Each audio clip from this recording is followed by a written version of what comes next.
গত ক্লাসে 9 নম্বর আমরা করেছিলাম। আজকে আমরা 10 নম্বর থেকে শুরু করি।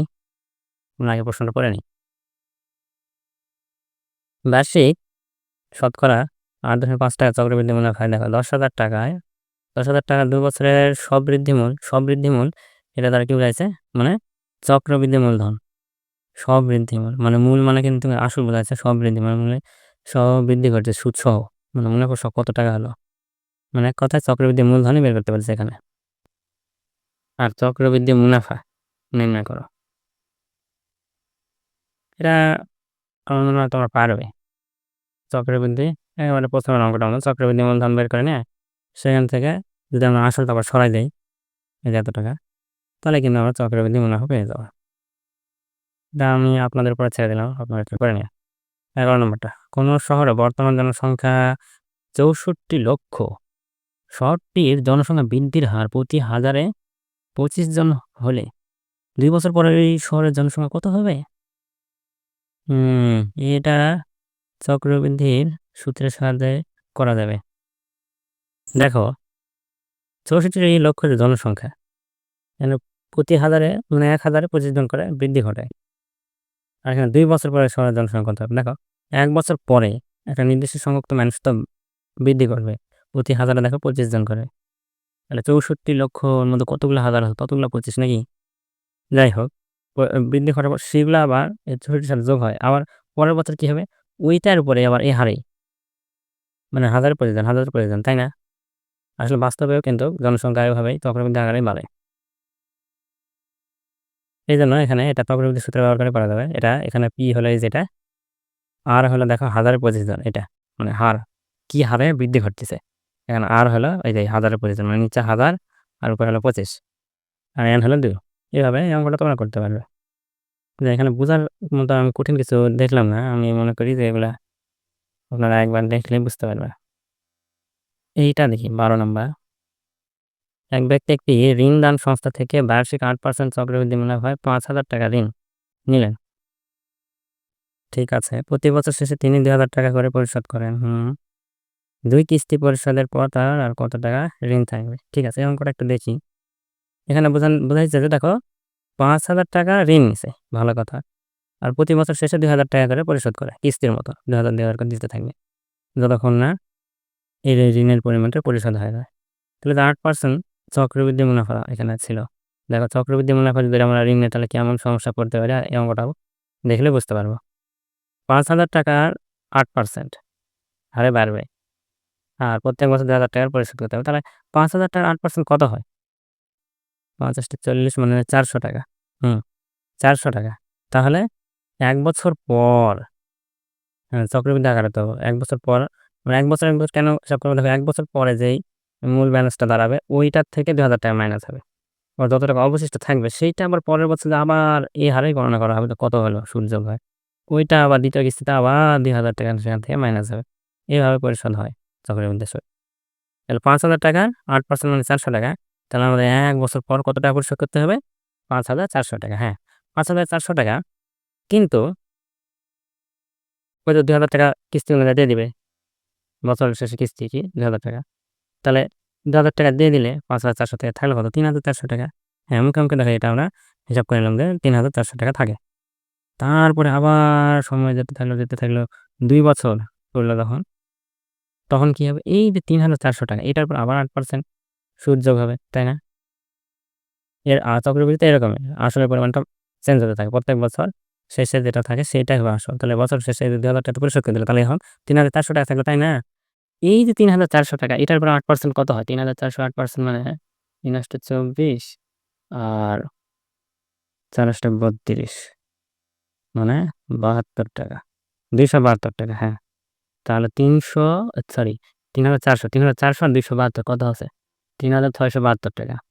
তাহলে দ্বিতীয় বছর শেষে দেখো ৩,৬৭২ টাকা দাঁড়াবে চক্রবৃদ্ধি মূলধন। কিন্তু এখান থেকে তো ওর কিস্তি অনুযায়ী ২,০০০ টাকা পরিশোধ করবে, তাই না? ২,০০০ টাকা যদি পরিশোধ করে দেয় ৩,৬৭২ থেকে, তাহলে ৩,০০০ থেকে ২,০০০ চলে গেলে ১,০০০ থাকে। ১,৬৭২।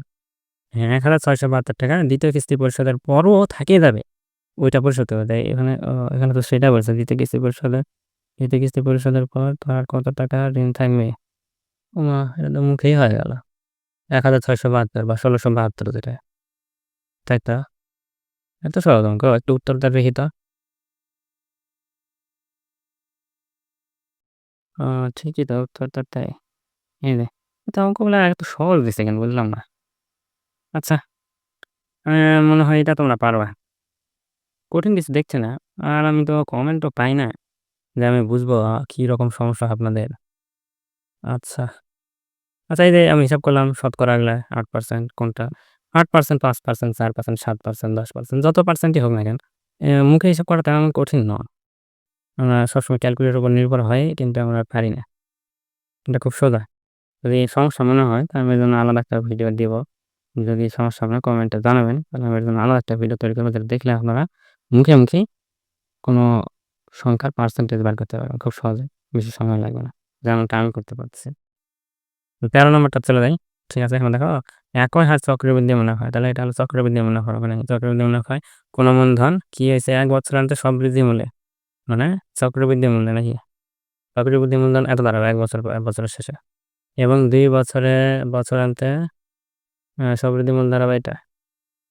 কি রে এটার সাথে তো ৯ নম্বরে মিলতেছে। দেখো এখানেও তাই বলেছিল যে, এই যে ১ বছরান্তে এত আর ২ বছরান্তে এত। মূলধন কত? আচ্ছা এখানে প্রশ্ন কি আছে? খ নম্বর হচ্ছে মুনাফা নির্ণয়ের সূত্রটা লেখা। মুনাফা নির্ণয়ের সূত্রটা কি? মনে আছে? চক্রবৃদ্ধি মূলধন C সমান এই যে ১ যোগ B তারপরে উপরে পাওয়ার n থাকে। এখান থেকে এটার মধ্যে কি থাকে? এটা করলে আমরা পাই আসল তার সাথে মুনাফা। কিন্তু এখানে বলেছে মুনাফা নির্ণয়ের সূত্র করো। তাহলে এখান থেকে যদি আমি আসলটা বাদ দেই, মানে C মাইনাস P করি।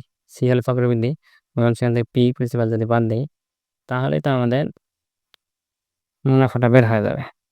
তাহলে এটা সূত্র এরকম হবে C মাইনাস P অথবা C, C সমান কি? C কে ভাঙলে আমরা পাবো হলো P গুণন ১ যোগ R to the power n সেখান থেকে মাইনাস আবার P এগুলা বইয়ে তো আছে পুরো প্রথমের দিকে আছে একবার দেখে নিলে হয়।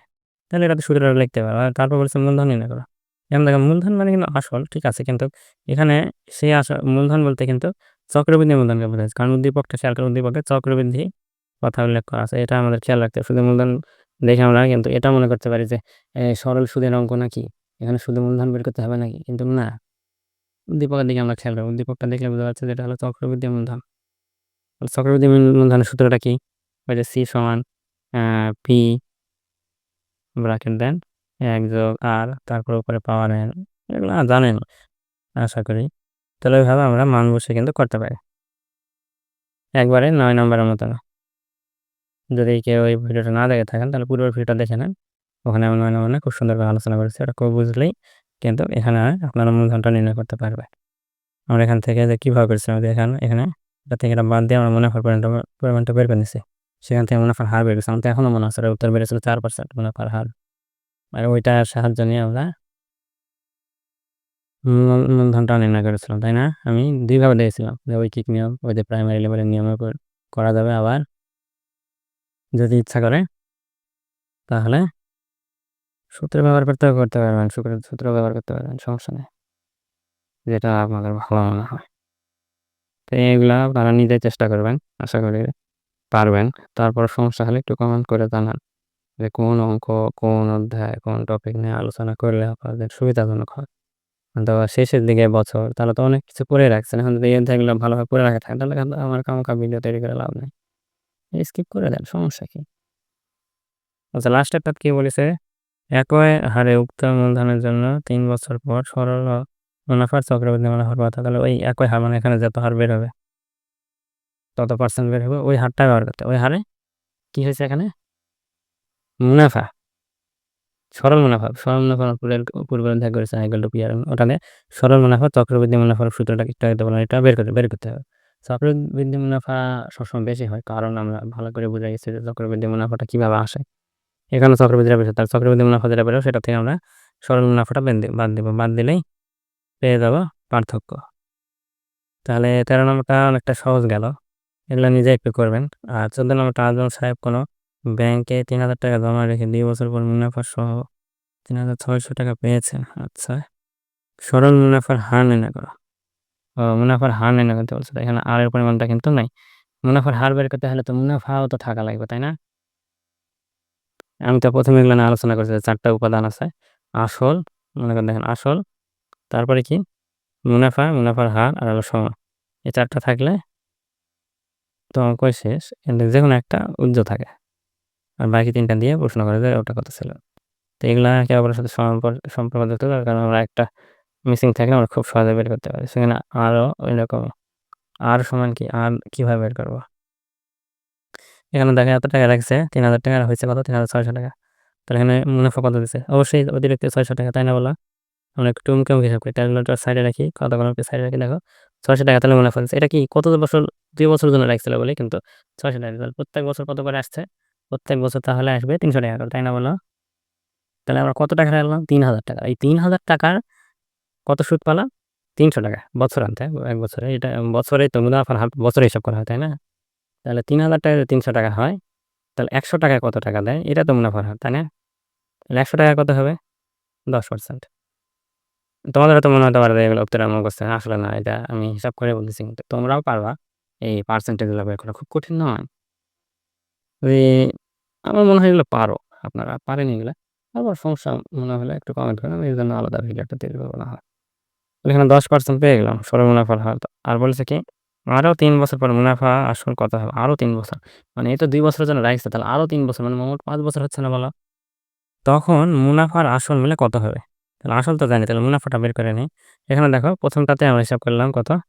২ বছরে তো ৬০০, তাহলে প্রত্যেক বছরে ৩০০ করে পড়তেছে, তাই না? হ্যাঁ, ঠিক। প্রত্যেক বছর ৳৩০০ করে পড়লে তাহলে ৫ বছর, ৫ বছর কেন হিসাব করছি দেখো, এখানে ২ বছর কিন্তু রাখিয়েছে। তারপর হচ্ছে আরো ৩ বছর পর। মানে আরো ৩ যদি বাড়ে তাহলে মোট ৫ হচ্ছে না বলো? হ্যাঁ, তাহলে ৫ বছর পর মুনাফা আসল কত হবে, তাই না? তাহলে প্রত্যেক বছর ৩০০ করে হলে ৫ বছরে ৩ × ৫ = ১৫০০, তাই না? ১৫০০। এই ১৫০০ হলো মুনাফা।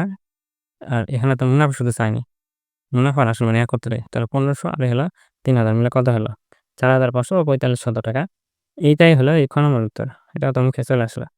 এটা দেখি ৳৩,০০০ একই হার চক্রবৃদ্ধি মুনাফায় জমা রাখলে ২ বছর পর চক্রবৃদ্ধি মূলধন কত হতো? ৳৩,০০০ একই হার। মানে সব একই থাকবে দেখো।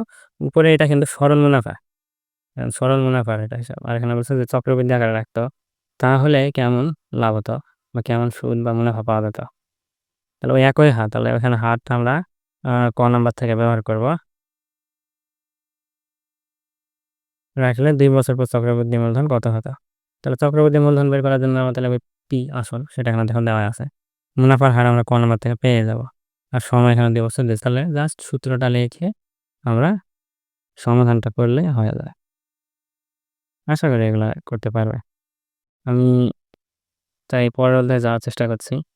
এখানে এরপর পরিমাপ আছে। হ্যাঁ, আমরা পরিমাপ শুরু করব। তো আপনারা শুরু করার পূর্বে অধ্যায়টা পরিমাপ করবে বিভিন্ন একক থাকে যেগুলো আমাদের মনে থাকে না। যেগুলা আপনাদের মনে থাকে সেগুলা একটু রিভাইজ করবা। তাহলে আগামী ক্লাসে আমরা এটা খুব ভালোভাবে বুঝতে পারব। আজকে কোনো অঙ্ক করালাম না, দুঃখিত। কারণ অঙ্ক করার মতো আমি দেখতে পাচ্ছি না। আর তাই আজ এই পর্যন্তই থাক। আগামী ক্লাস থেকে আমরা পরিমাপ করব ইনশাআল্লাহ। ঠিক আছে, রাখি তাহলে। আজ এই পর্যন্তই। আসসালামু আলাইকুম।